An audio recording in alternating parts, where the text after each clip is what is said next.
Changing gears now, last school year, we reported on a controversial program in Georgia that paid students to study. You guys had a lot to say about this on our blog, and now there's a similar effort taking place in Iowa, except this one pays the parents. Deborah Farrick explains how the program works and talks with some of the people involved.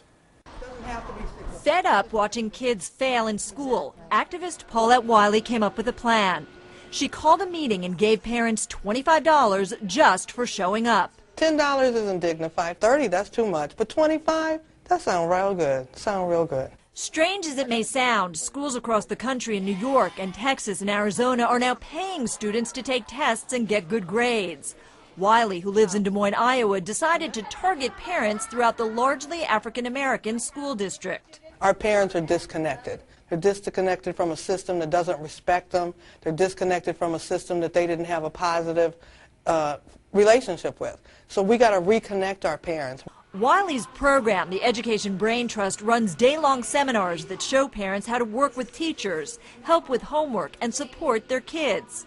LaConda Obi, whose girls are in 5th and 10th grade, went to the seminar to learn her rights as a parent. I get a stipend, and at the same time I get knowledge as well. But critics say paying parents, and students for that matter, cheapens the learning process. When are educators going to work with children and their parents to create the kinds of learning environments that will be naturally engaging to kids, instead of doing things to them to make them jump through hoops for a prize? Nearly 60% of African-American 4th graders in Des Moines cannot read at grade level.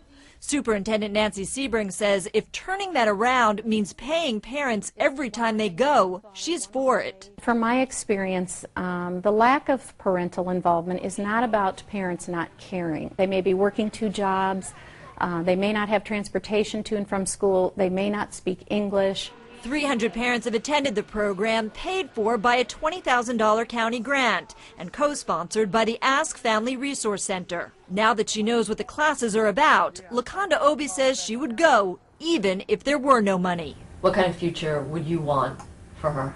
Just basically put her best foot forward and get her education. Statistics in Iowa show the state not only suspends and expels a high percentage of African Americans, it incarcerates a disproportionate number as well. Wiley's hope is the more parents get involved, the better the chances the kids will be put on the right path. Deborah Farrick, CNN.